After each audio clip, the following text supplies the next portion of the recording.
Me llamo Agustín Rodríguez, tengo 71 años, y mi propio hijo trató de matarme por dinero. Sí, así como lo escuchas. Mi hijo Marcelo puso su mano sobre el botón que me mantenía vivo y estaba dispuesto a apretarlo por 480,000 pesos del seguro de vida. Esa noche aprendí que el amor de padre no siempre es correspondido, que la sangre no siempre es más espesa que la codicia. Pero déjame contarte desde el principio, porque esta historia necesita que entiendas cada detalle, cada respiración que casi fue la última. Era una noche de octubre, fría para Querétaro, cuando todo comenzó. Yo venía de visitar a mi compadre Roberto en su rancho cerca de San Juan del Río. Había sido un buen día. Habíamos hablado de los viejos tiempos, de cuando nuestros hijos eran pequeños y creíamos que el mundo era más simple.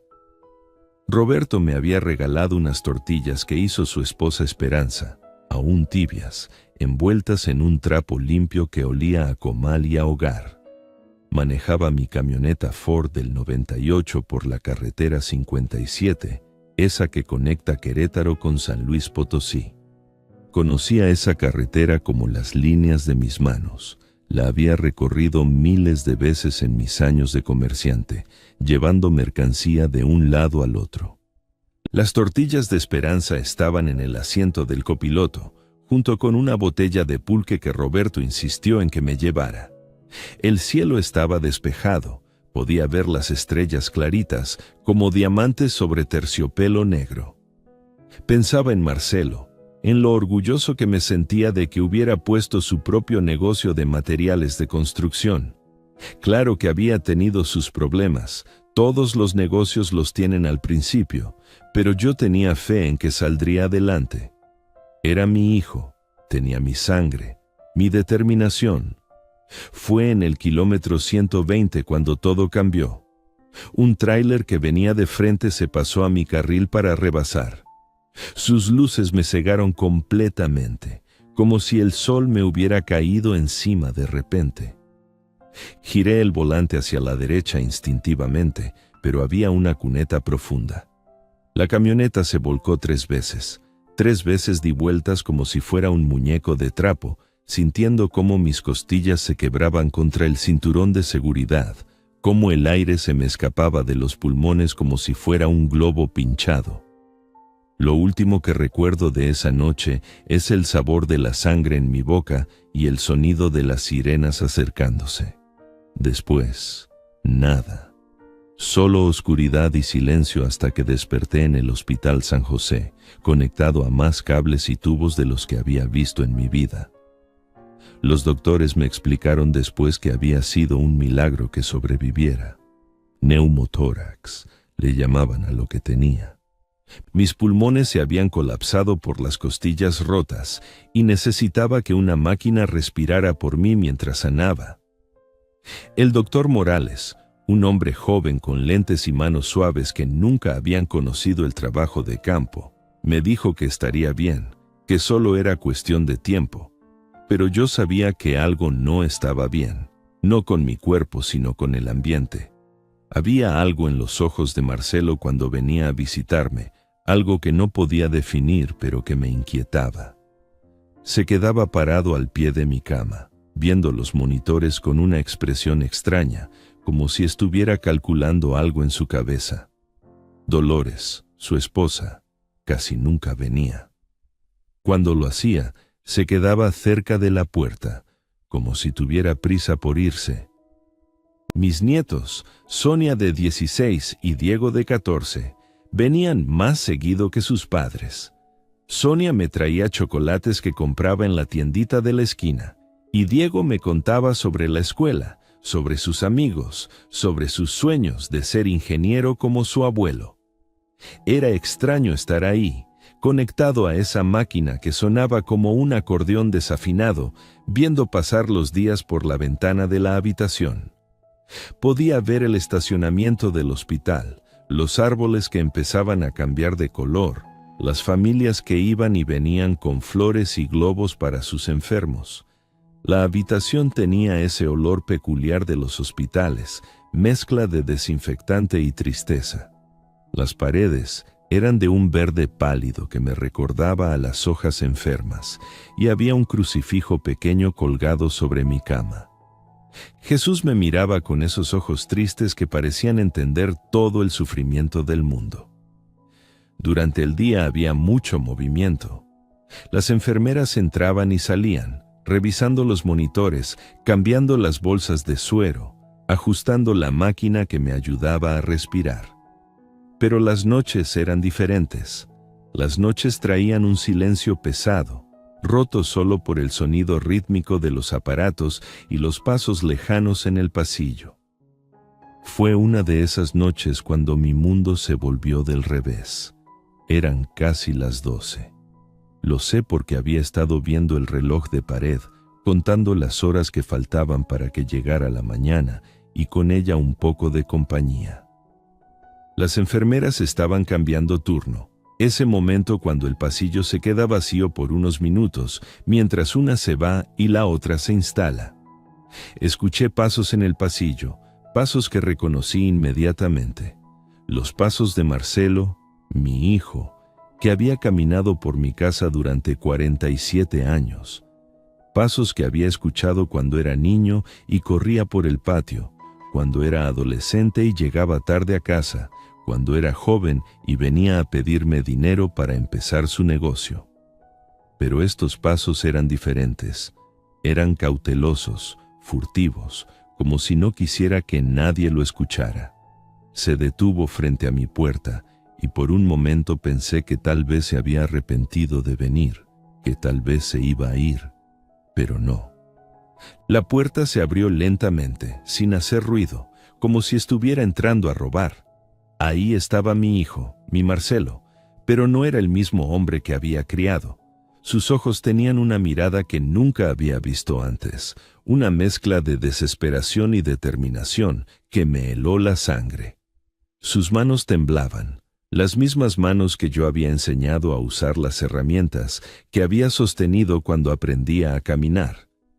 Se acercó a mi cama despacio, mirando hacia la puerta cada pocos pasos, como un animal asustado. Yo no podía hablar por el tubo en mi garganta, pero mis ojos estaban bien despiertos, viendo cada uno de sus movimientos, tratando de entender qué estaba pasando. Marcelo se paró al lado de la máquina que me mantenía vivo, esa caja de metal y cables que zumbaba suavemente mientras empujaba aire hacia mis pulmones dañados. Sus ojos se fijaron en el botón rojo, ese botón que las enfermeras me habían explicado que nunca debía ser tocado, a menos que fuera una emergencia. Y entonces, como si fuera una pesadilla de la que no podía despertar, vi cómo mi hijo puso su mano sobre ese botón. Su mano tembló sobre el plástico rojo, y por un momento pensé que iba a reconsiderar, que iba a recordar quién era yo para él, que iba a recordar todos los sacrificios que había hecho para criarlo. Pero entonces habló, y sus palabras me atravesaron como cuchillos. «Perdóname, papá, pero necesito el dinero del seguro». En ese momento entendí todo. El seguro de vida que había sacado años atrás, cuando el negocio iba bien, y quería asegurarme de que mi familia estuviera protegida si algo me pasaba. 480,000 pesos que había pensado que les darían seguridad, no que se convertirían en el motivo de mi muerte. Mis ojos se abrieron tanto como pudieron. Quise gritar, quise levantarme de esa cama y sacudir a mi hijo hasta hacerle entender lo que estaba a punto de hacer. Pero no podía. Solo podía mirarlo con horror mientras él, mi propio hijo, la persona que había cargado en mis brazos cuando era bebé, se preparaba para matarme. El monitor comenzó a pitar más rápido, reflejando mi pánico. Mi corazón se aceleró tanto que pensé que se iba a salir de mi pecho. Pero Marcelo no parecía notarlo, o tal vez no le importaba. Sus ojos estaban fijos en ese botón rojo, y pude ver el momento exacto en que tomó su decisión final. La traición duele más que cualquier hueso roto, más que cualquier pulmón colapsado.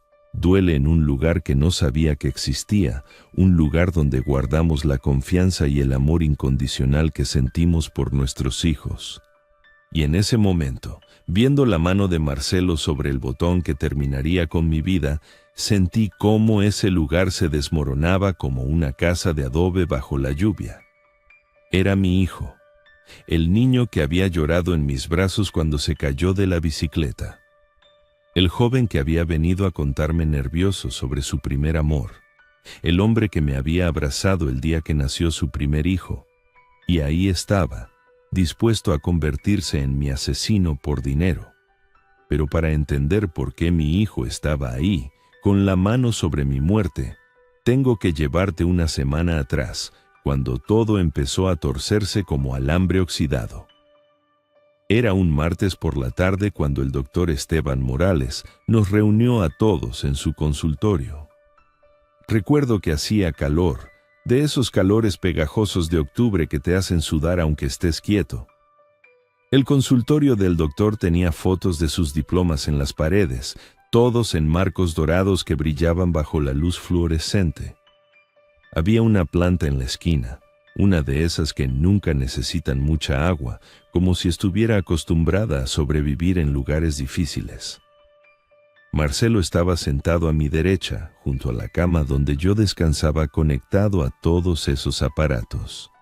Dolores se había puesto su vestido azul, ese que usaba para las ocasiones importantes, como si fuera una junta de trabajo y no una conversación sobre la vida de su suegro. Mis nietos estaban en la escuela, así que solo éramos nosotros tres y las palabras del doctor que resonaban en esa habitación pequeña. El doctor Morales tenía una de esas voces que inspiran confianza, grave pero suave, como la voz que usan los padres para tranquilizar a sus hijos después de una pesadilla. Nos explicó mi condición con palabras sencillas, dibujando diagramas en un papel blanco para que entendiéramos mejor. El neumotórax, las costillas fracturadas, los pulmones que necesitaban tiempo para sanar. Don Agustín está estable, nos dijo, acomodándose los lentes sobre la nariz. Su condición es seria, sí, pero no crítica. Con el tratamiento adecuado y tiempo de recuperación, esperamos que esté completamente bien en 1 o 2 meses. Es un hombre fuerte, su cuerpo está respondiendo bien. Recuerdo que Marcelo asintió, pero había algo en sus ojos que no me gustó. Una mirada distante, como si estuviera calculando algo en su cabeza mientras el doctor hablaba. Dolores preguntó sobre los costos del tratamiento, sobre cuánto tiempo más estaría en el hospital. Preguntas prácticas que sonaban razonables, pero que me dejaron un sabor amargo en la boca. Los seguros cubrirán la mayoría de los gastos, explicó el doctor. Y en casos como este, donde el pronóstico es favorable, no hay razón para preocuparse por complicaciones a largo plazo. Fue entonces cuando vi que Dolores y Marcelo intercambiaron una mirada. Una de esas miradas que las parejas se dan cuando han hablado de algo en privado, cuando comparten un secreto que no quieren que otros sepan. En ese momento no entendí lo que significaba, pero ahora, recordando esa escena desde mi cama de hospital, entiendo que fue ahí donde empezó todo. Después de que el doctor terminó de explicar mi condición, Marcelo se quedó conmigo un rato más. Hablamos de cosas sin importancia, del clima, de cómo iban las cosas en su negocio, de los niños y la escuela. Pero yo podía sentir que su mente estaba en otro lado. Se tocaba el bigote nerviosamente, ese tic que había tenido desde niño cuando estaba preocupado por algo. «Papá», me dijo antes de irse, «tú tienes actualizado tu seguro de vida, ¿verdad?» La pregunta me pareció extraña, pero pensé que tal vez el accidente lo había asustado, que tal vez estaba pensando en asegurar mejor a su propia familia. Le confirmé que sí, que tenía una póliza por 480,000 pesos y que él era el beneficiario principal, como correspondía a mi hijo mayor. «Está bien saberlo», dijo, y me dio un beso en la frente antes de irse. Descansa, papá. Todo va a estar bien. Pero todo no iba a estar bien, porque lo que yo no sabía era que esa misma tarde, Marcelo se encontró con Dolores en la cafetería del hospital. Una cafetería pequeña y triste, con mesas de plástico blanco y máquinas expendedoras que vendían café aguado y sándwiches envueltos en plástico. Me enteré de esa conversación después, cuando todo salió a la luz, cuando los investigadores reconstruyeron cada paso que llevó a esa noche terrible. Pero ahora puedo imaginarla, puedo ver a mi nuera con sus ojos calculadores y su boca pintada de rojo, convenciendo a mi hijo de que su padre era más valioso muerto que vivo. Dolores había elegido una mesa en la esquina, lejos de las otras familias que esperaban noticias de sus seres queridos. Tenía frente a ella un café que no había tocado y una libreta donde anotaba números, siempre números. Era buena con los números, mejor que Marcelo, y eso había sido parte del problema desde el principio. ¿Qué dijo el doctor?, le preguntó a Marcelo cuando él se sentó frente a ella, con los hombros caídos como si cargara el peso del mundo. Que va a estar bien, que en 1 mes o 2 estará completamente recuperado. Dolores cerró los ojos por un momento, como si esa noticia fuera lo último que quería escuchar.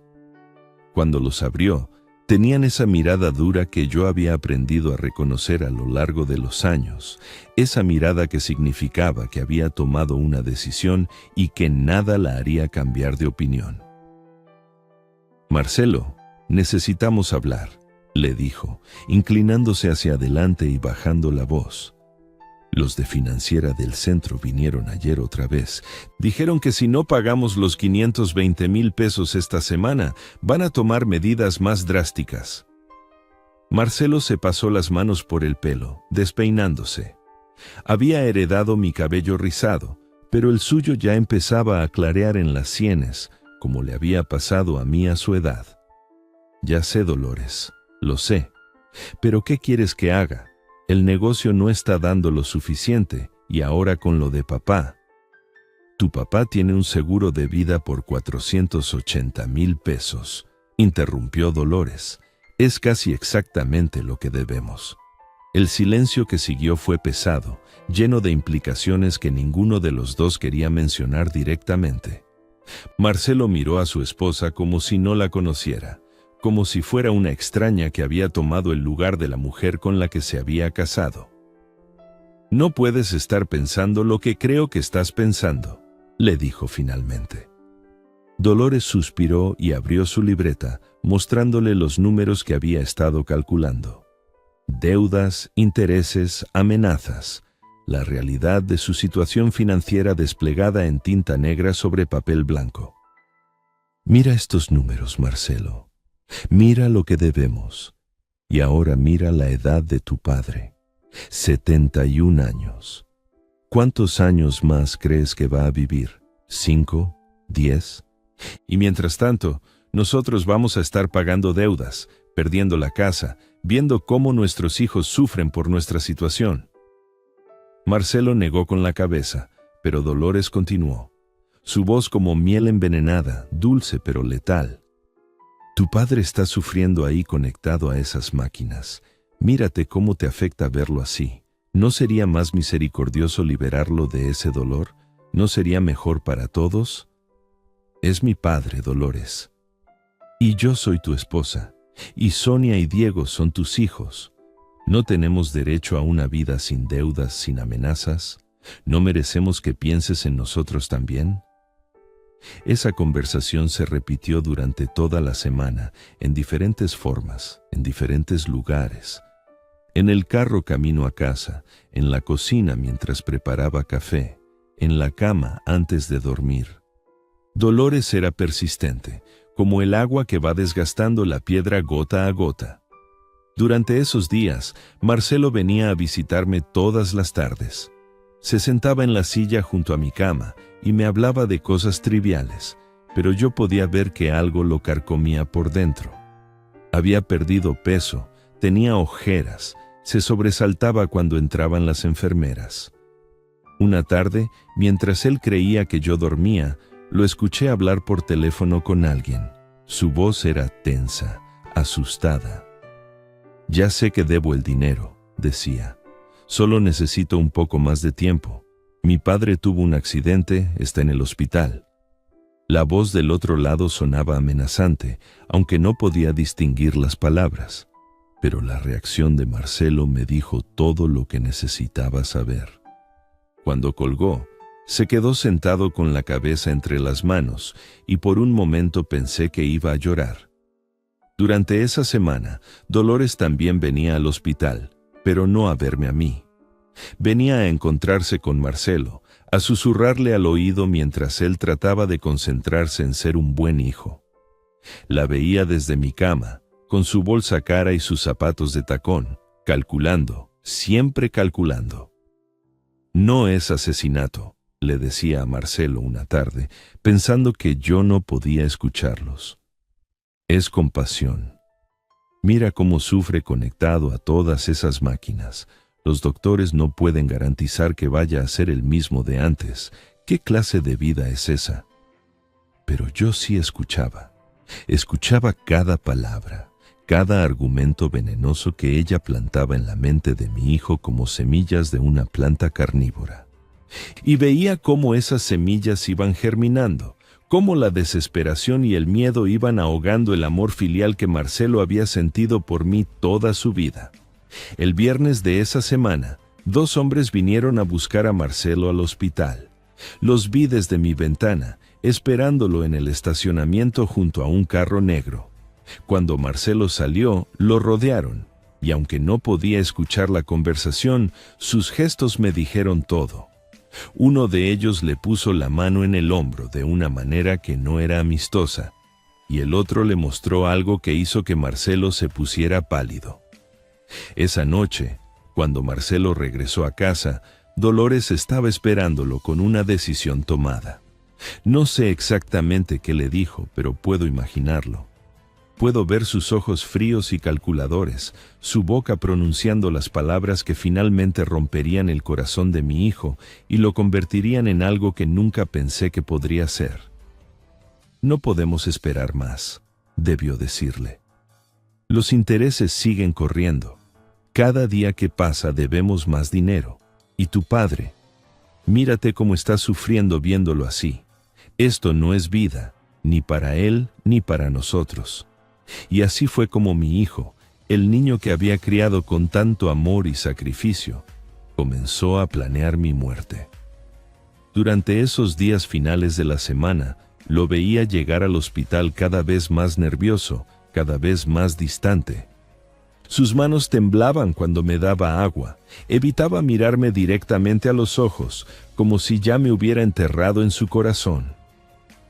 El domingo por la noche, antes de que todo sucediera, Marcelo se quedó más tiempo que de costumbre. Parecía que quería decirme algo, que luchaba con palabras que no lograban salir de su garganta. Finalmente, solo me tomó la mano y me dijo: «Te amo, papá. Espero que sepas que todo lo que hago es porque te amo». En ese momento no entendí por qué sonaba como una despedida. Ahora sé que lo era. Era la despedida del hijo que había sido al padre que iba a traicionar.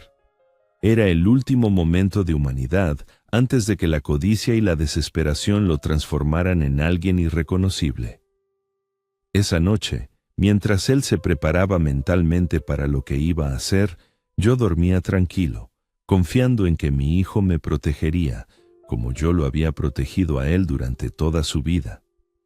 No sabía que al día siguiente despertaría para descubrir que el amor incondicional de un padre no siempre es correspondido, que la sangre no siempre es más espesa que el dinero y que el corazón humano puede ser más frío que cualquier máquina en esa sala de hospital.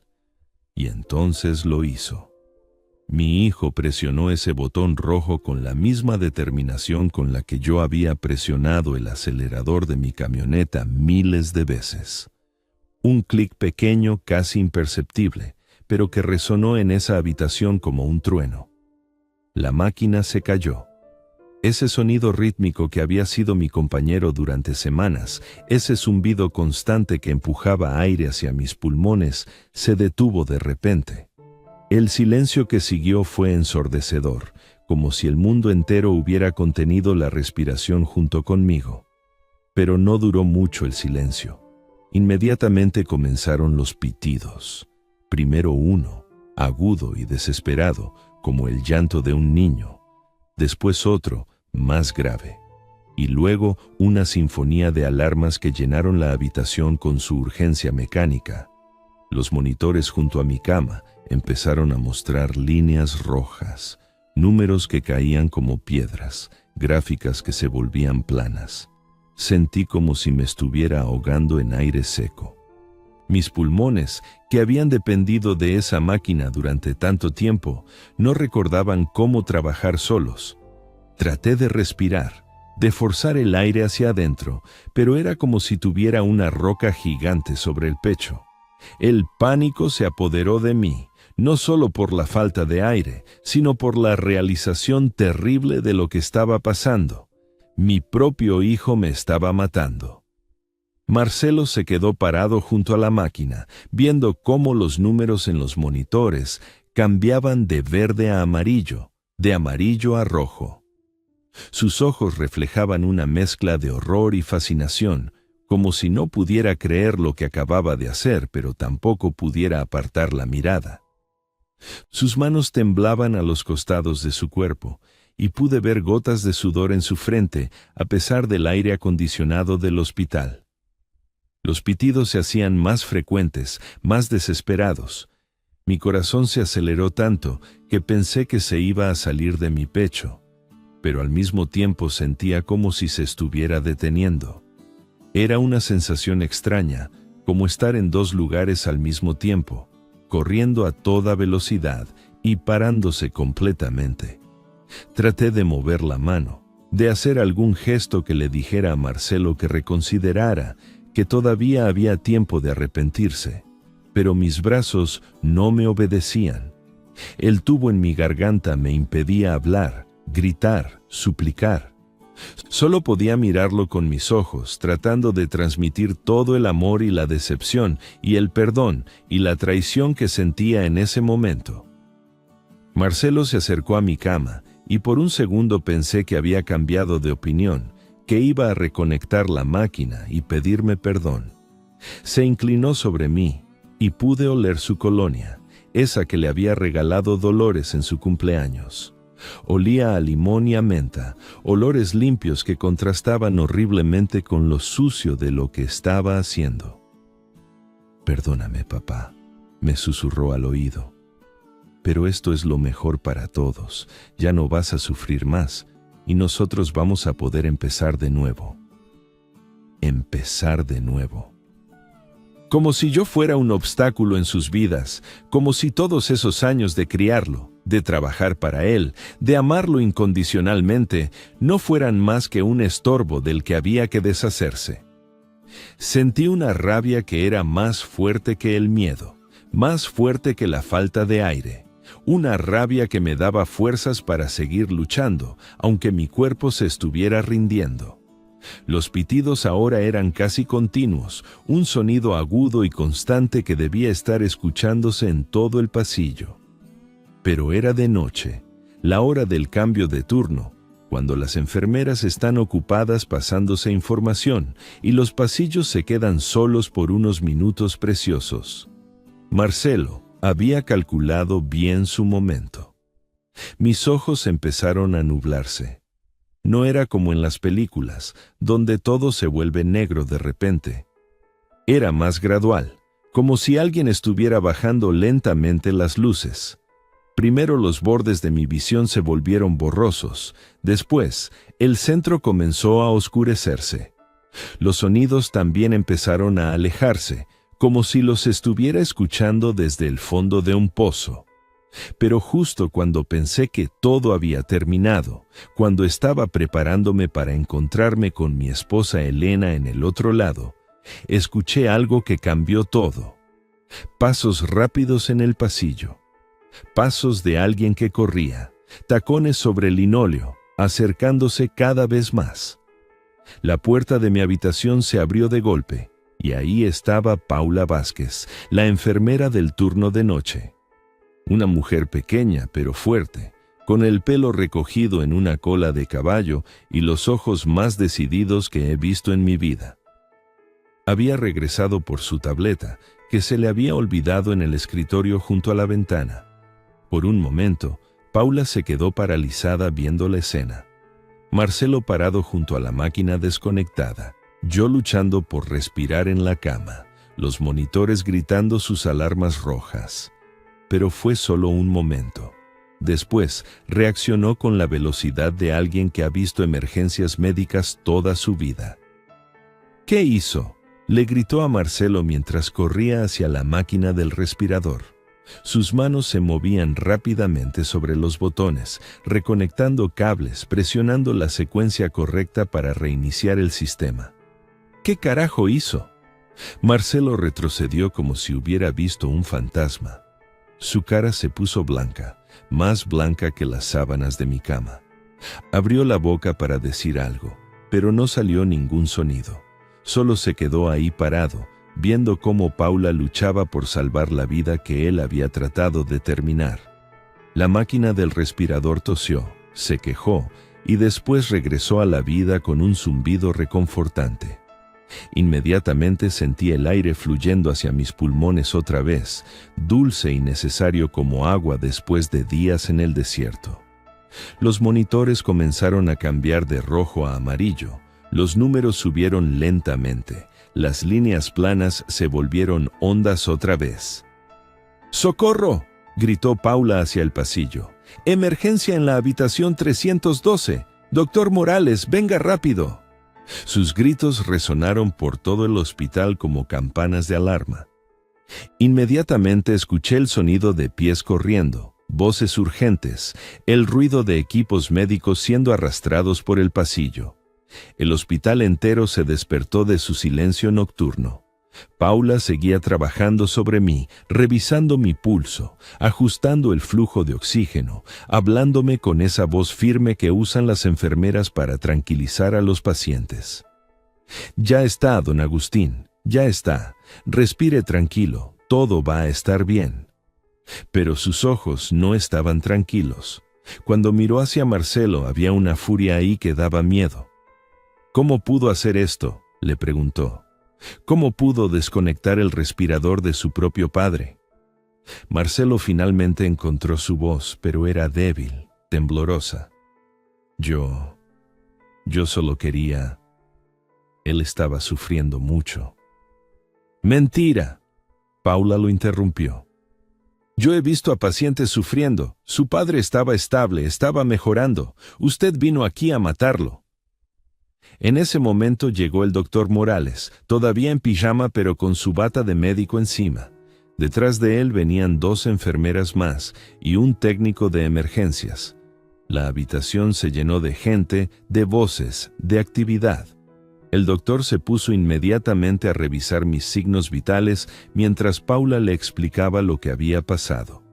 Sus manos expertas me examinaban con la misma concentración que había visto en los mecánicos cuando revisaban motores descompuestos. Pero yo no era un motor. Era un hombre que había estado a segundos de morir por la mano de su propio hijo. Llegué justo a tiempo, le decía Paula al doctor. Otro minuto más y habría sido demasiado tarde. Los niveles de oxígeno habían bajado peligrosamente. El doctor Morales asintió mientras terminaba de examinarme. Don Agustín tuvo suerte de que usted regresara por su tableta, enfermera Vázquez. Otro minuto sin el respirador y habríamos perdido a nuestro paciente. Otro minuto. 60 segundos entre la vida y la muerte. 60 segundos que mi hijo había estado dispuesto a regalarle a la muerte con tal de cobrar mi seguro. La realidad de lo que había pasado me golpeó como una segunda camioneta. Mientras el equipo médico trabajaba conmigo, Paula había llamado a seguridad. 2 guardias llegaron y se pararon junto a Marcelo, que seguía en shock cerca de la ventana. Uno de ellos, un hombre mayor con bigote gris, le preguntó qué había pasado. Marcelo trató de explicar otra vez lo de que yo estaba sufriendo, que había querido ayudarme, pero sus palabras sonaban huecas incluso para él. El guardia lo miró con el tipo de desprecio que se reserva para los criminales más bajos. «Va a tener que venir con nosotros, señor», le dijo el guardia. «Ya llamamos a la policía». Fue entonces cuando Marcelo me miró directamente por primera vez desde que había presionado el botón. Sus ojos estaban llenos de lágrimas, pero no sé si eran de arrepentimiento o de miedo por lo que le iba a pasar. Se acercó a mi cama, pero uno de los guardias lo detuvo. «Papá», me dijo con voz quebrada, «yo no quería hacerte daño. Tú tienes que entenderme. Estamos en muchos problemas». Quise responderle. Quise decirle que entendía sus problemas, pero que nada justificaba lo que había hecho. Quise preguntarle cómo había podido cambiar tanto, cómo el niño que había criado se había convertido en alguien capaz de matarme por dinero. Pero el tubo en mi garganta me mantenía mudo, y tal vez era mejor así.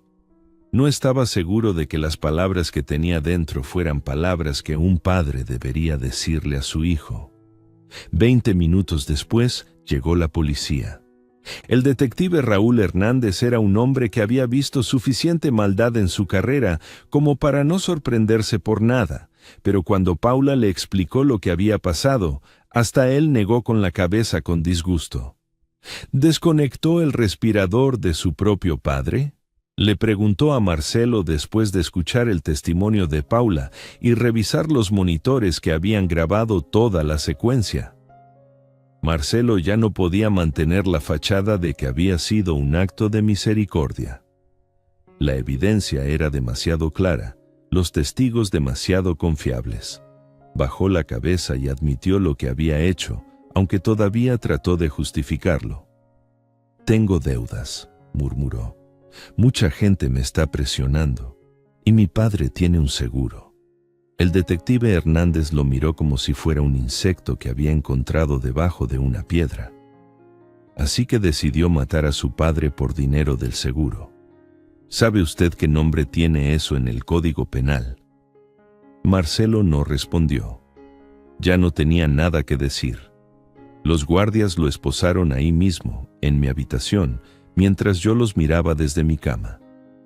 Ver a mi hijo con las manos esposadas a la espalda fue casi tan doloroso como haber sentido sus manos sobre el botón que había tratado de matarme. «Papá», me dijo mientras se lo llevaban, «perdóname, por favor, perdóname». Pero ya no había nada que perdonar o no perdonar. Ya no había padre e hijo en esa habitación. Solo había una víctima y un criminal que por casualidad compartían la misma sangre. Cuando se llevaron a Marcelo, la habitación se quedó extrañamente silenciosa a pesar de todos los monitores y máquinas. El doctor Morales se quedó un rato más, asegurándose de que mis niveles se hubieran estabilizado completamente. Paula también se quedó, sin decir mucho, solo sentada en la silla donde mi hijo había pasado tantas tardes fingiendo ser un buen hijo. «Don Agustín», me dijo finalmente Paula, «lamento mucho lo que pasó. Ningún padre debería pasar por algo así». Traté de asentir, de mostrarle que entendía, que apreciaba lo que había hecho por mí. Ella había salvado mi vida, pero más que eso, había salvado el alma de mi hijo de convertirse en un asesino consumado, aunque tal vez ya era demasiado tarde para su alma. Esa noche, después de que todos se fueron y la habitación regresó a su silencio habitual, me quedé despierto mirando el techo. El respirador zumbaba suavemente, recordándome con cada respiración que estaba vivo gracias a una tableta olvidada y los tacones rápidos de una enfermera. Pero estar vivo no significaba estar entero. Algo se había roto dentro de mí esa noche, algo que sabía que nunca iba a sanar completamente. La confianza ciega que había tenido en el amor incondicional se había estrellado contra la realidad de que el dinero puede ser más fuerte que la sangre. Mi hijo había estado dispuesto a matarme. Esa verdad simple y terrible iba a vivir conmigo para siempre, respiración tras respiración, latido tras latido. Los días que siguieron al arresto de Marcelo fueron como vivir en una pesadilla de la que no podía despertar. El hospital se convirtió en un desfile constante de investigadores, detectives y reporteros que querían conocer los detalles de lo que ya empezaban a llamar el caso del hijo que trató de matar a su padre por dinero del seguro. La investigadora Patricia López llegó 2 días después del incidente. Era una mujer delgada, con el pelo recogido en un moño apretado y ojos que parecían ver a través de las mentiras como si fueran cristal transparente. Se presentó conmigo de manera respetuosa, pero pude ver en su mirada que había visto suficiente maldad humana como para no sorprenderse por nada. «Don Agustín», me dijo mientras se sentaba en la misma silla donde Marcelo había pasado tantas horas fingiendo ser un hijo preocupado. «Necesito hacerle algunas preguntas sobre lo que pasó esa noche, pero también sobre los días previos. Cada detalle puede ser importante para el caso». Yo todavía no podía hablar por el tubo en mi garganta, así que Patricia había traído una pizarra pequeña donde yo podía escribir mis respuestas. Mis manos temblaban un poco por los medicamentos, pero logré contarle todo lo que había observado. Las miradas extrañas entre Marcelo y Dolores, las conversaciones susurradas que creían que yo no escuchaba, la pregunta de Marcelo sobre mi seguro de vida. ¿Notó usted algún cambio en el comportamiento de su hijo durante la semana anterior?, me preguntó Patricia mientras tomaba notas en su libreta oficial. Escribí en la pizarra: nervioso. Evitaba mirarme. Hablaba por teléfono con gente que lo amenazaba. Patricia asintió como si eso confirmara algo que ya sospechaba. Vamos a necesitar revisar las cámaras de seguridad del hospital, los registros telefónicos y hablar con el personal que estuvo en contacto con su familia durante su hospitalización. Lo que Patricia encontró en las siguientes semanas fue más terrible de lo que yo había imaginado.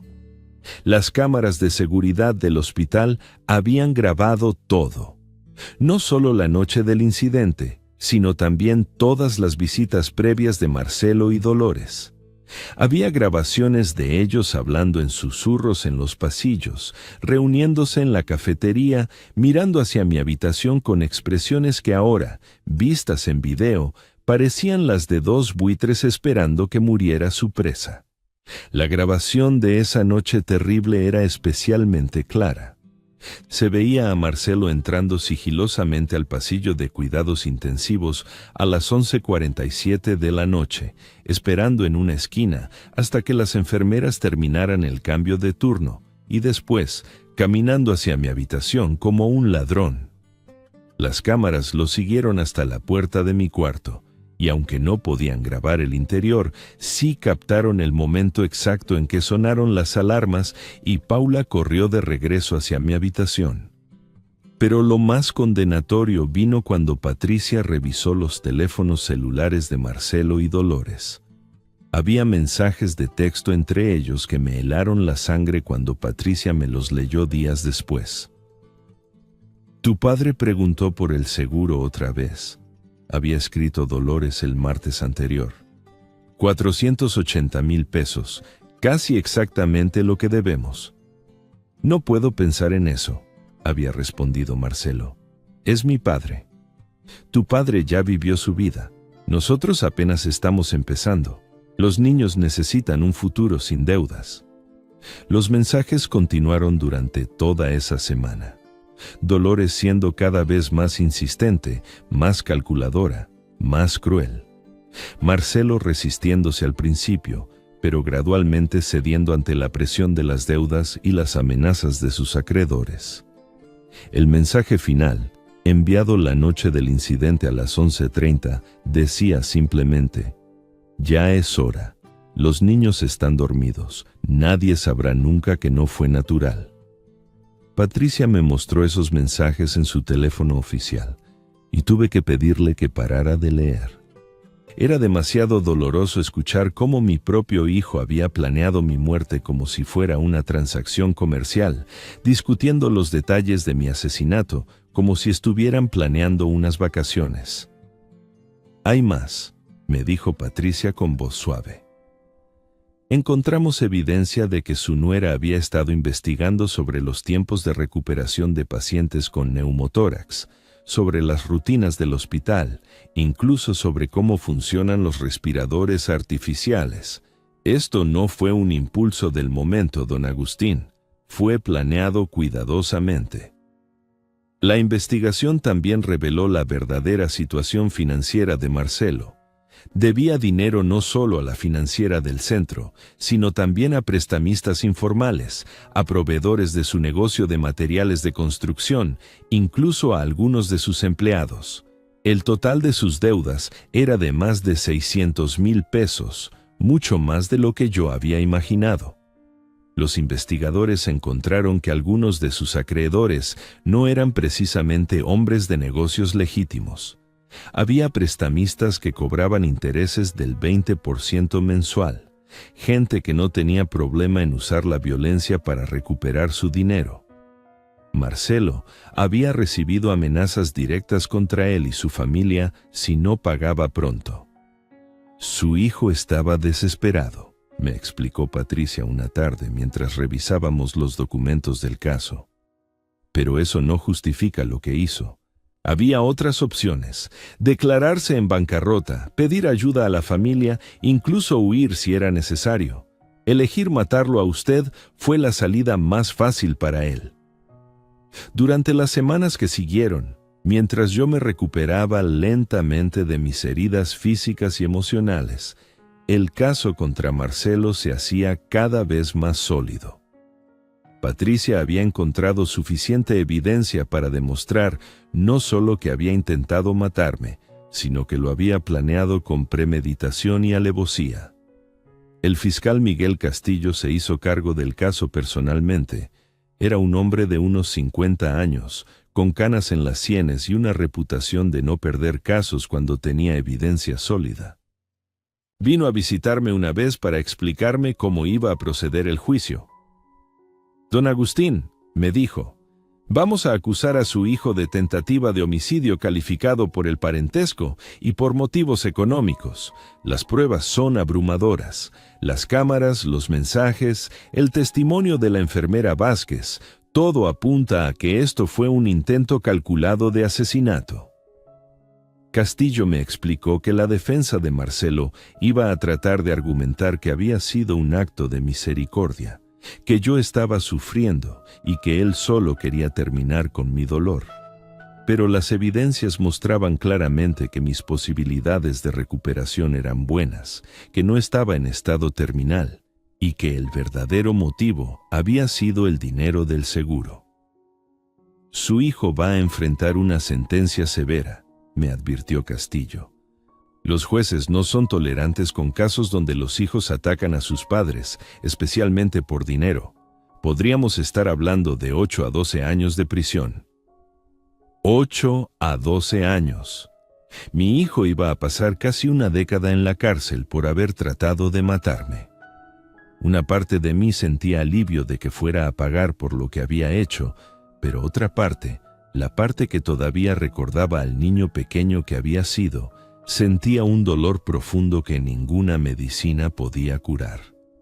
El juicio comenzó 3 meses después, cuando yo ya me había recuperado lo suficiente como para salir del hospital y testificar. El tribunal estaba lleno de periodistas, curiosos y algunas personas de nuestro vecindario que habían conocido a Marcelo desde pequeño y no podían creer lo que había hecho. Marcelo estaba sentado en la mesa de la defensa, vestido con un traje azul que reconocí como uno que le había regalado para su cumpleaños hacía 2 años. Se veía más delgado, con ojeras profundas y las manos que no dejaban de temblar. Cuando me vio entrar al tribunal, trató de sostener mi mirada, pero yo aparté la vista. Todavía no estaba listo para enfrentar directamente a la persona en la que se había convertido mi hijo. Su abogado, Un hombre joven llamado Fernando Ruiz trató de presentar el caso como un acto desesperado de compasión filial. En su alegato inicial, describió a Marcelo como un hijo devoto que no podía soportar ver sufrir a su padre, que había tomado una decisión terrible pero motivada por el amor. «Mi cliente no es un asesino», dijo Ruiz dirigiéndose al jurado. «Es un hombre que estaba viendo sufrir a su padre y que, en un momento de desesperación y dolor emocional, tomó una decisión que ahora lamenta profundamente». Pero el fiscal Castillo había preparado su caso meticulosamente. Cuando fue su turno, presentó las grabaciones de las cámaras de seguridad, los mensajes entre Marcelo y Dolores, los reportes médicos que mostraban que yo estaba mejorando y el testimonio de Paula Vázquez sobre lo que había visto esa noche. «Este no fue un acto de misericordia», declaró Castillo con voz firme. «Fue un intento calculado de asesinato por motivos económicos. El acusado planeó la muerte de su padre para cobrar un seguro de vida y saldar sus deudas. Las evidencias son irrefutables». El momento más difícil del juicio fue cuando me tocó testificar. Subir a ese estrado y contar, frente a mi hijo y una sala llena de extraños, cómo había sentido cuando vi su mano sobre el botón que controlaría mi vida, fue una de las cosas más difíciles que he tenido que hacer. «¿Qué pensó usted en el momento en que vio a su hijo desconectar su respirador?», me preguntó Castillo. Tuve que tomar un vaso de agua antes de responder. Pensé que mi mundo se acababa, no solo porque iba a morir, sino porque la persona que más amaba en el mundo, la persona por la que había trabajado y sacrificado toda mi vida, estaba dispuesta a matarme por dinero. Hubo un silencio total en la sala. Pude ver que algunos miembros del jurado tenían lágrimas en los ojos.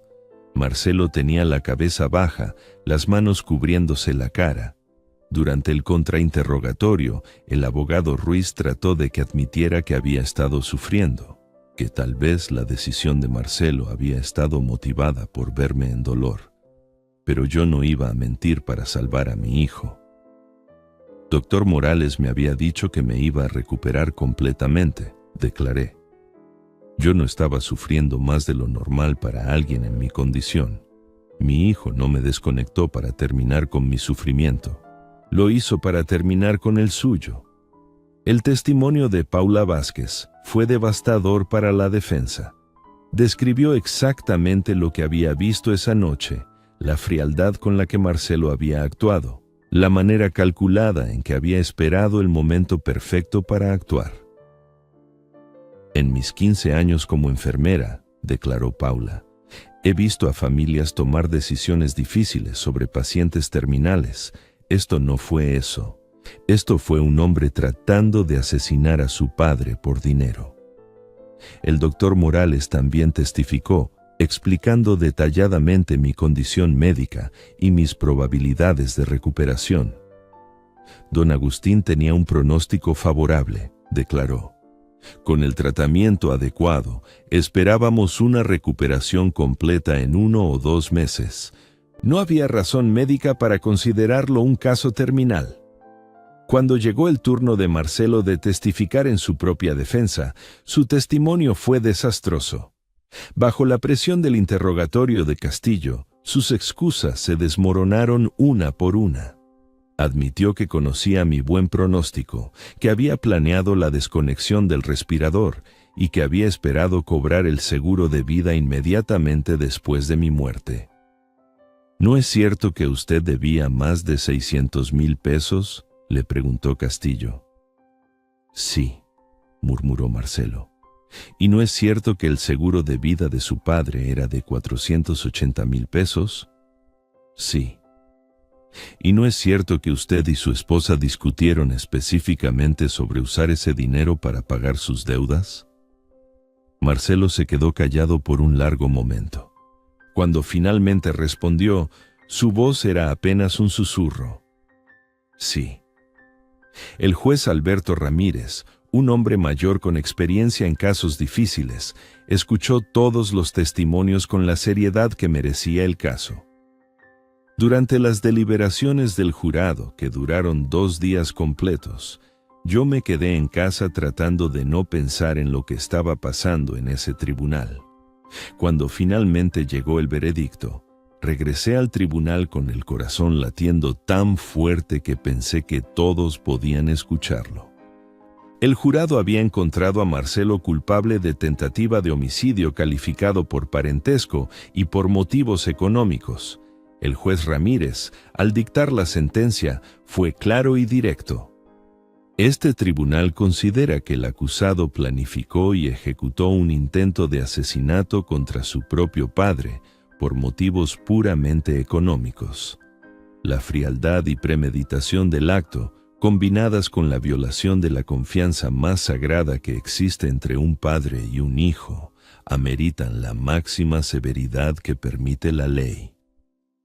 Por lo tanto, continuó el juez, sentencio a Marcelo Rodríguez Herrera a 8 años de prisión en régimen de alta seguridad, sin posibilidad de libertad condicional, antes de cumplir las 2/3 partes de la sentencia. 8 años. Mi hijo iba a pasar 8 años en prisión por haber tratado de matarme. Cuando escuché la sentencia, no sentí alegría ni venganza. Solo sentí un vacío profundo, como si hubiera perdido a mi hijo para siempre en esa habitación de hospital, y lo que estaba viendo ahora en ese tribunal fuera solo el funeral de lo que una vez había sido. Marcelo se quebró cuando escuchó la sentencia. Lloró como no lo había visto llorar desde que era un niño pequeño. Se volteó hacia mí y trató de decir algo, pero las palabras no salían de su garganta. Los oficiales se lo llevaron esposado, y esa fue la última vez que lo vi como hombre libre. Dolores, que había estado presente durante todo el juicio, se acercó a mí después de que se llevaran a Marcelo. Sus ojos estaban secos, sin lágrimas, como si todo esto fuera culpa mía y no de ella. «Espero que esté satisfecho», me dijo con voz fría. «Acaba de mandar a su propio hijo a la cárcel». «No», le respondí, mirándola directamente a los ojos. Marcelo se mandó solo a la cárcel cuando puso su mano sobre el botón de mi respirador. Yo solo dije la verdad. Esa noche, de regreso en mi casa, me senté en mi sillón favorito y traté de procesar todo lo que había pasado. La justicia había sido hecha, pero no me sentía mejor. Mi hijo estaba en una celda, probablemente preguntándose cómo había llegado hasta ahí. Y yo estaba solo en mi casa, preguntándome lo mismo. 8 años era mucho tiempo. Tiempo suficiente para que Marcelo reflexionara sobre lo que había hecho, para que tal vez encontrara una manera de convertirse otra vez en la persona que había sido antes de que la codicia y la desesperación lo convirtieran en alguien irreconocible. Pero también sabía que algunos daños no se pueden reparar. La confianza, una vez rota, es como un espejo hecho pedazos. Puedes tratar de pegarlo, pero las grietas siempre van a estar ahí, recordándote lo que una vez estuvo completo y ya no puede volver a serlo. La justicia había hablado, pero la sanación, si es que era posible, iba a tomar mucho más tiempo que cualquier sentencia de tribunal.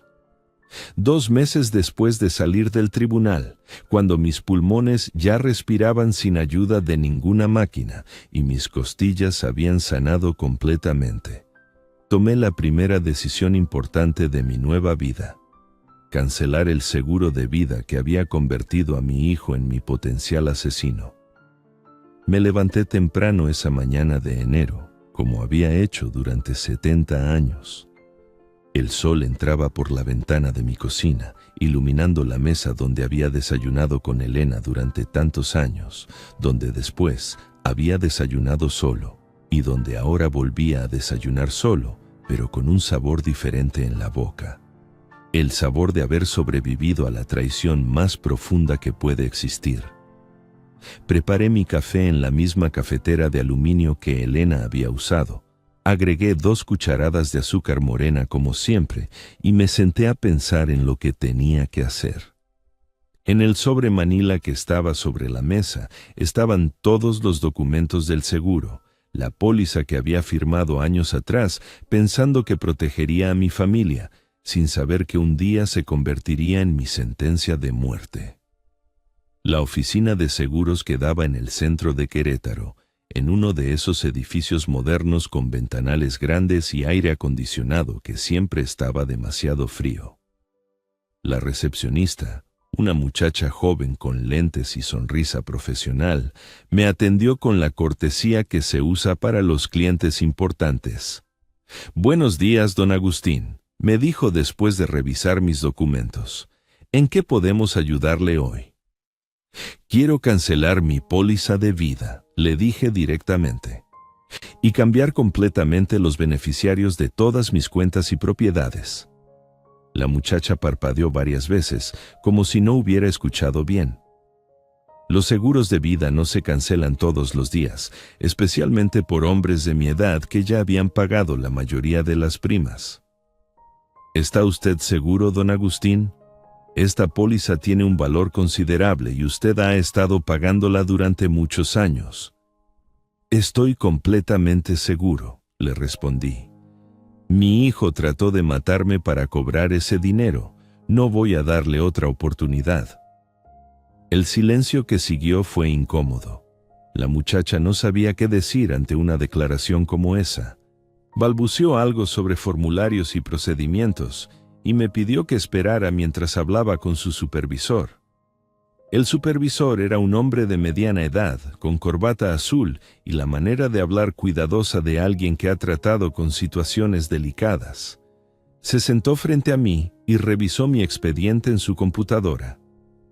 «Don Agustín», me dijo finalmente, «veo aquí que hubo algunos problemas legales relacionados con su póliza. ¿Está usted cancelando por esa razón?» «Estoy cancelando porque mi hijo intentó asesinarme para cobrar ese dinero», le dije sin rodeos, «y porque no quiero que nadie más tenga motivos para desear mi muerte». El supervisor asintió con comprensión. Durante los siguientes 30 minutos, llenamos formularios, firmé documentos y oficialmente cancelé la póliza que había costado la relación con mi hijo. Cuando terminamos, sentí como si me hubiera quitado un peso de encima, como si hubiera cerrado una puerta que nunca debió abrirse. Pero eso era solo el comienzo. Mi siguiente parada fue la oficina del licenciado Hernán Vega, el abogado que había manejado los asuntos legales de mi familia durante años. Hernán era un hombre mayor, con bigote blanco y la sabiduría que viene de haber visto cómo las familias se destruyen por el dinero. «Don Agustín», me dijo cuando le expliqué lo que quería hacer, «¿está usted seguro de que quiere desheredar completamente a Marcelo? Es su hijo y las cosas pueden cambiar con el tiempo». «Hernán», le respondí, «mi hijo puso su mano sobre el botón que me mantenía vivo y estuvo dispuesto a presionarlo por dinero. No hay vuelta atrás de eso. Quiero que todo lo mío vaya a mis nietos, pero protegido de cualquier influencia de sus padres». Hernán asintió y comenzó a explicarme las opciones legales.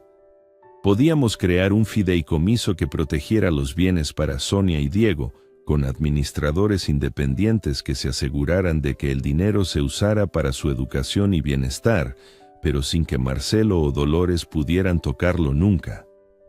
Durante las siguientes semanas, trabajamos en crear ese fideicomiso. Era complejo, con múltiples salvaguardas y condiciones, pero valía la pena.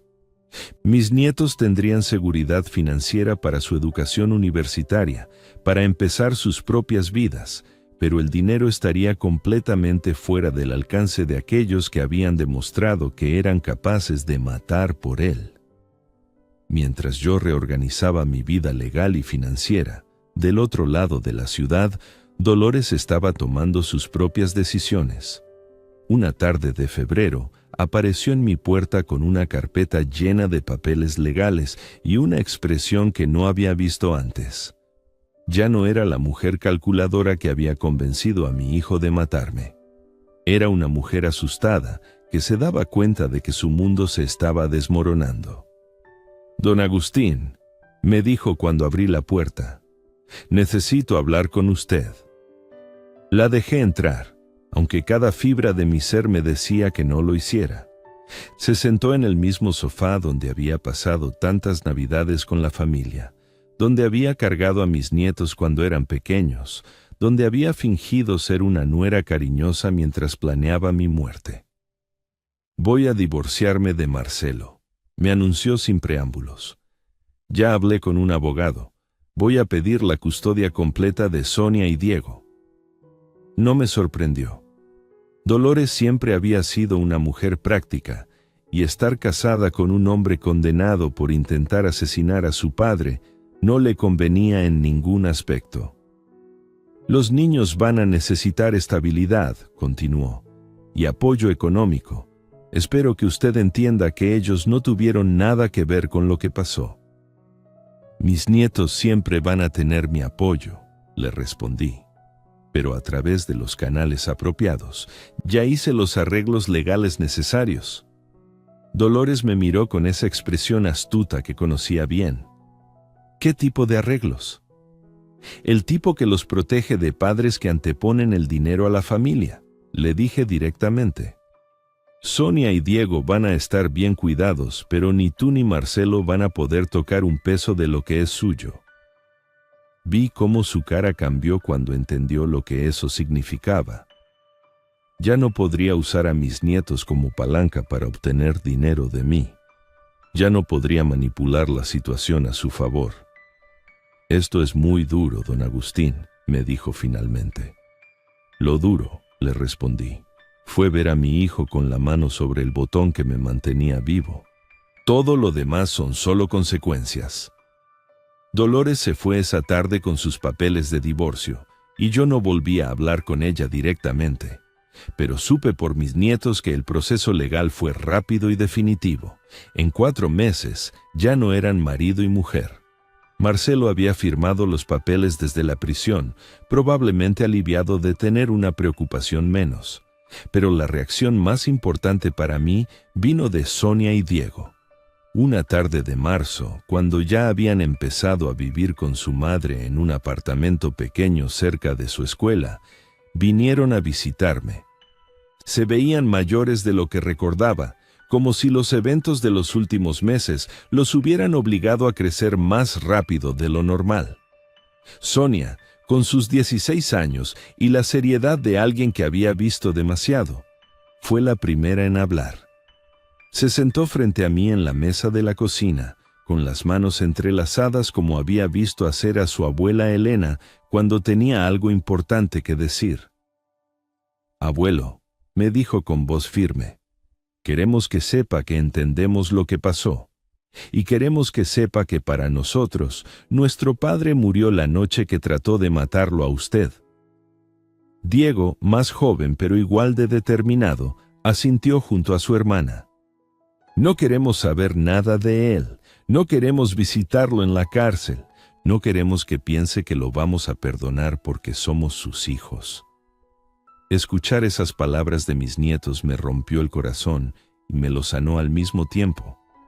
Me dolía que tuvieran que pasar por la experiencia de rechazar a su propio padre, pero me aliviaba saber que tenían la fortaleza moral para distinguir entre el bien y el mal, incluso cuando se trataba de familia. «Entiendo cómo se sienten», les dije, «y respeto su decisión. Pero también quiero que sepan que si algún día cambian de opinión, yo los voy a apoyar.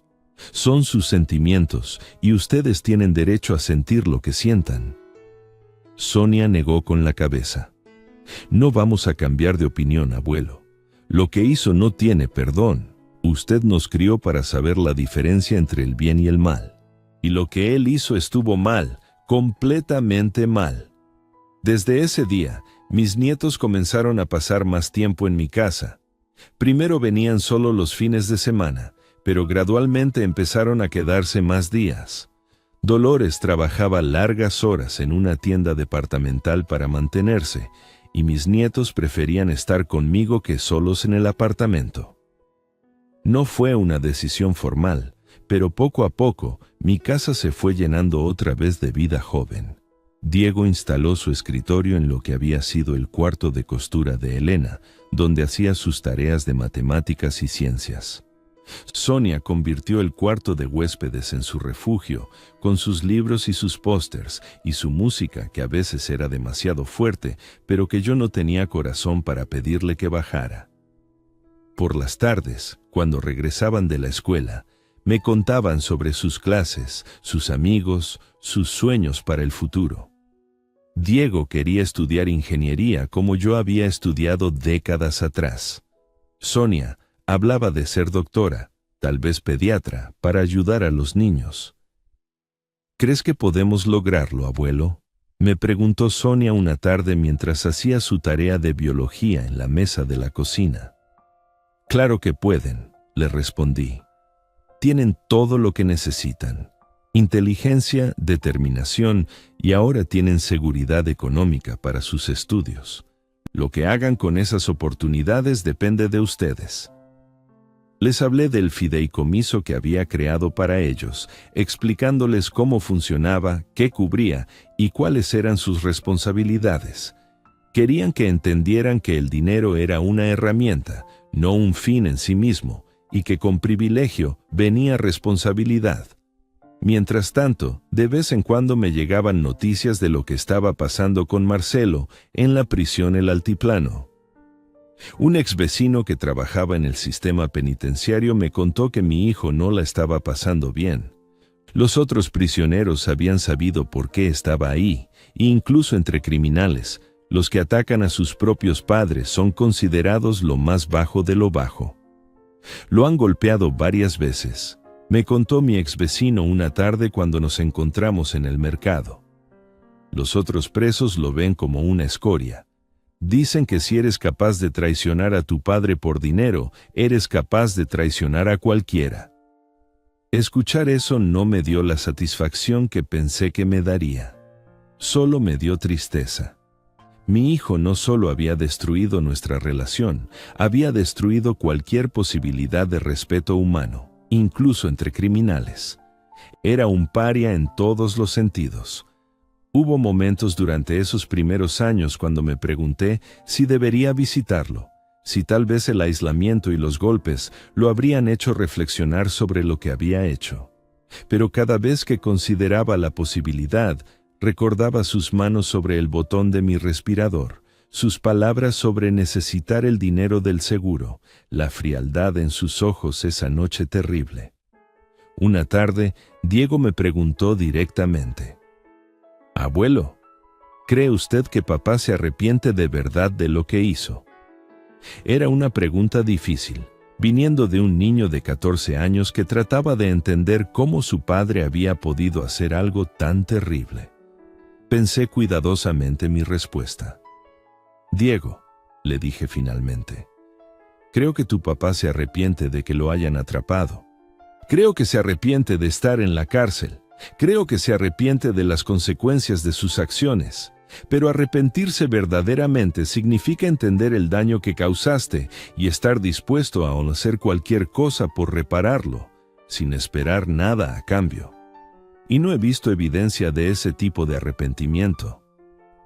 «¿Y si se arrepiente de verdad algún día?», insistió Diego. «Entonces estaré dispuesto a escucharlo», le respondí honestamente. «Pero el perdón no se puede dar a medias y no se puede forzar. Tiene que ser genuino de ambos lados y aún no he llegado a ese lugar». Los años pasaron más rápido de lo que esperaba.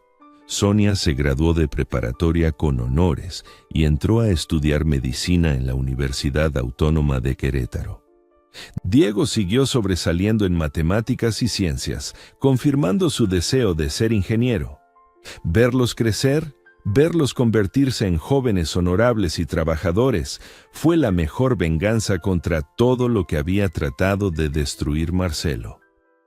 Durante todo ese tiempo, nunca fui a visitar a mi hijo a la prisión.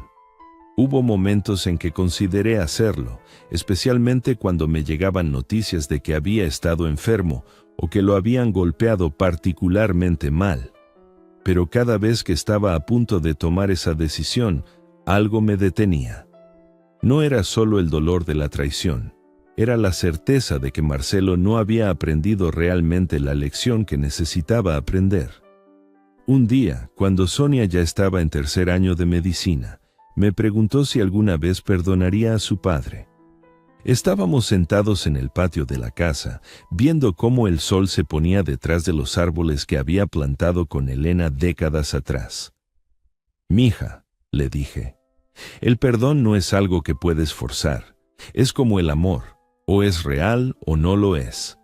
Tu padre me pidió perdón esa noche en el hospital y otra vez en el juicio, pero sus acciones después me han mostrado que su arrepentimiento era por las consecuencias, no por el acto en sí». «¿Cómo lo sabe, abuelo?» «Porque en todos estos años, nunca ha intentado contactar realmente conmigo para entender el daño que causó. Nunca ha preguntado por ustedes de una manera que no fuera sobre sí mismo. El arrepentimiento verdadero busca reparar, no justificar. Y yo no he visto eso de él». Sonia asintió, entendiendo algo que había estado tratando de procesar durante años. «¿Cree que algún día lo verá de nuevo?» «No lo sé», le respondí honestamente. «Lo que sí sé es que algunas heridas son tan profundas que cambian quiénes somos. Y no estoy seguro de que el hombre que me crió como hijo todavía exista. El que conocí esa noche en el hospital era un extraño dispuesto a matarme por dinero. Y hasta que no vea evidencia de que ese extraño se ha ido y ha regresado mi hijo, no tengo nada que decirle.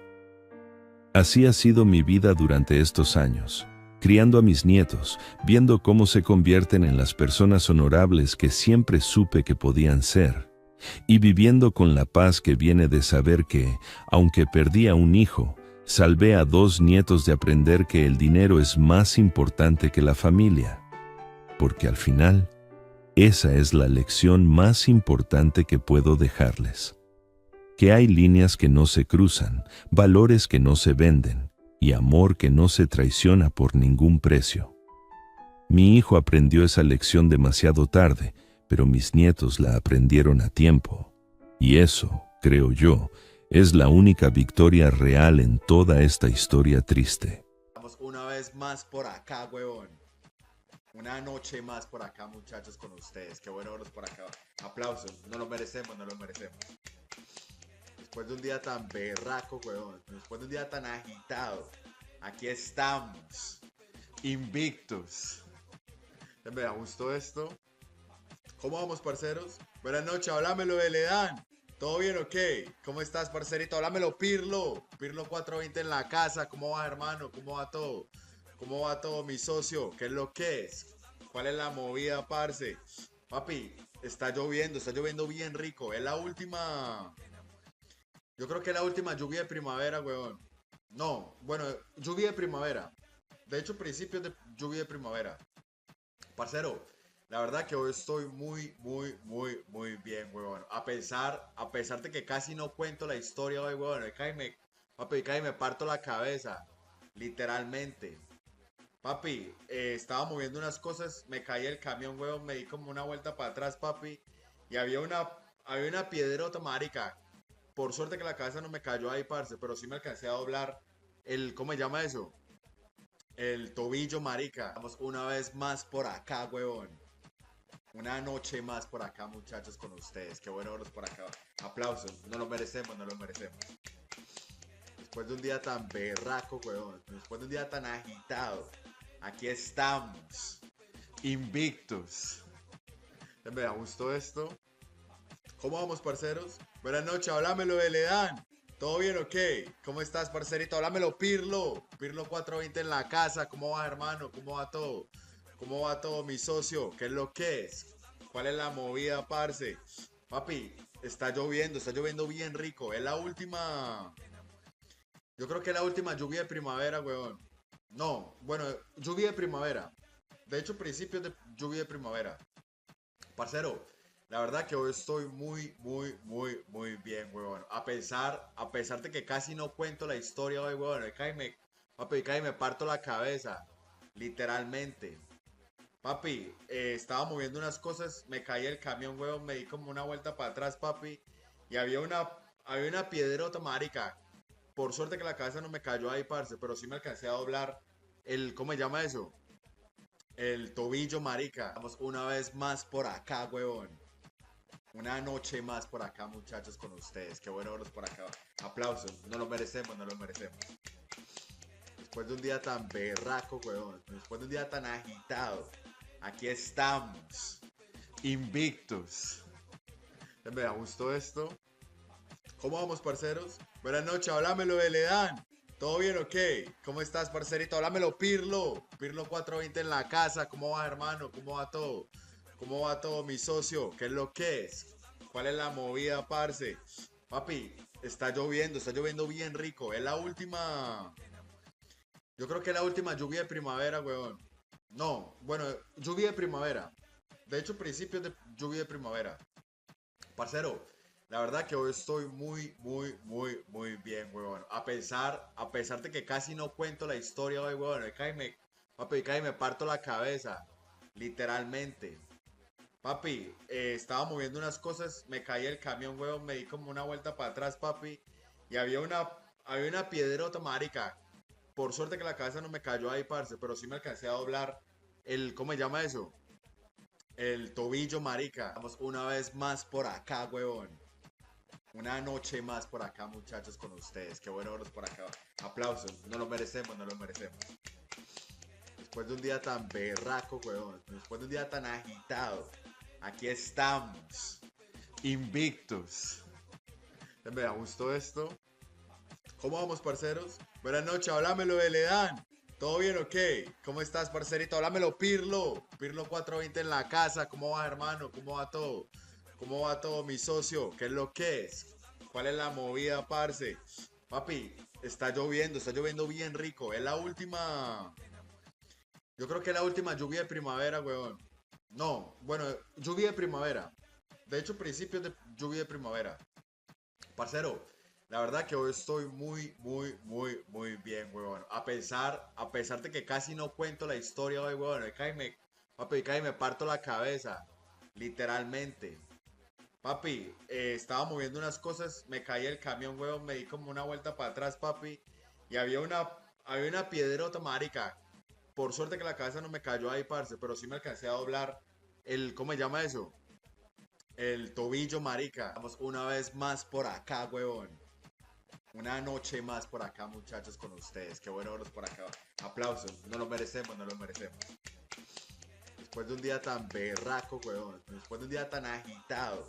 Aquí estamos. Invictos. Me gustó esto. ¿Cómo vamos, parceros? Buenas noches, háblamelo de Ledán. ¿Todo bien o qué? ¿Cómo estás, parcerito? Háblamelo, Pirlo. Pirlo 420 en la casa. ¿Cómo va, hermano? ¿Cómo va todo? ¿Cómo va todo, mi socio? ¿Qué es lo que es? ¿Cuál es la movida, parce? Papi, está lloviendo bien rico. Es la última. Yo creo que es la última lluvia de primavera, weón. No, bueno, lluvia de primavera. De hecho, principios de lluvia de primavera. Parcero, la verdad que hoy estoy muy bien, weón. A pesar de que casi no cuento la historia hoy, weón. Papi, casi me parto la cabeza. Literalmente. Papi, estaba moviendo unas cosas, me caí el camión, weón, me di como una vuelta para atrás, papi. Y había una piedrota, marica. Por suerte que la cabeza no me cayó ahí, parce, pero sí me alcancé a doblar ¿cómo se llama eso? El tobillo, marica. Vamos una vez más por acá, huevón. Una noche más por acá, muchachos, con ustedes. Qué bueno verlos por acá. Aplausos. No lo merecemos, no lo merecemos. Después de un día tan berraco, huevón. Después de un día tan agitado.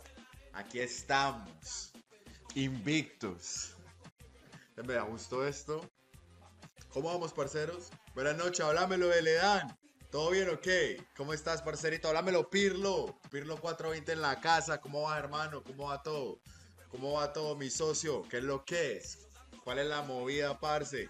Papi, está lloviendo bien rico. Es la última. Yo creo que la última lluvia de primavera, weón. No, bueno, lluvia de primavera. De hecho, principios de lluvia de primavera.